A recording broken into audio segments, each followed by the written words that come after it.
I know this might seem a little out there, but just hear me out. What if I told you there was a concept that depending on where the sun was, where the stars were, or where the planets were at the time of your birth could determine your personality, your life path, and relationships? What I'm talking about is the study of astrology.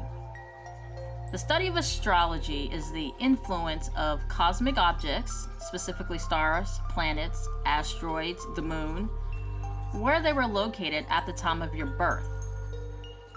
This is not to be confused with astronomy, astronomy being the scientific branch of space. Astrology has been used for centuries to even look at royalty, to determine the outcome of wars, and some of our most powerful leaders on the planet. Astrology is broken up into many different theories and practices. While the Western has their own astrology theory, the Eastern cultures practice different forms such as Chinese and Vedic, all having different dates for the positions of the planets in the constellations. So it's important to know what branch of astrology is being used if you do have your natal chart pulled. There are 12 signs that we refer to when we talk about astrology.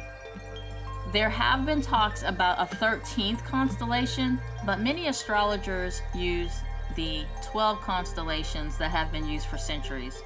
Those constellations are Aries, Taurus, Gemini, Cancer, Leo, Virgo, Libra, Scorpio, Sagittarius, Capricorn, Aquarius, and Pisces. Now, when you ask mostly anyone what their sign is, they will tell you what their sun sign is, which is determined by where the sun was and what constellation that sun was at the time of their birth.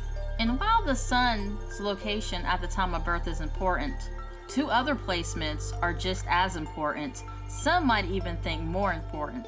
Your moon sign and your rising sign. Your moon sign being determined by the location of the moon at the time of birth.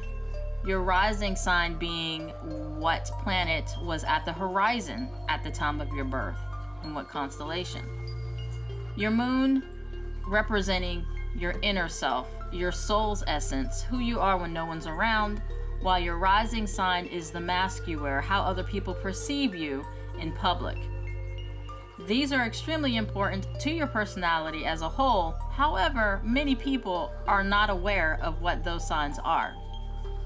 And just as important of the signs that are in your natal chart are the houses that make up your natal chart.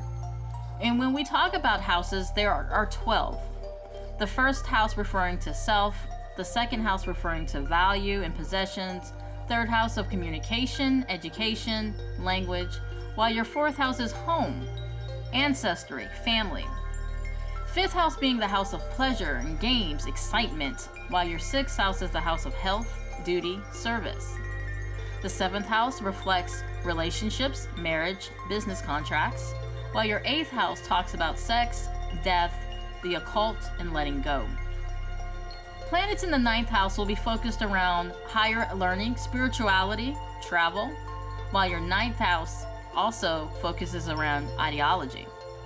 10th house, you're looking at your ambition, while your 11th house is talking about friendship and community. And finally, the 12th house rules secrets, hidden desires, fears, and dreams. While there's different theories of astrology, there's also different types of astrology, where natal astrology is one that most people are familiar with, which is the placements of your birth. There's also something called synastry or relationship astrology, which can determine how relationships or compatibility play out in your chart, as well as electional astrology, which talks about doing an absolute best time for planning events and looking at what those outcomes might be.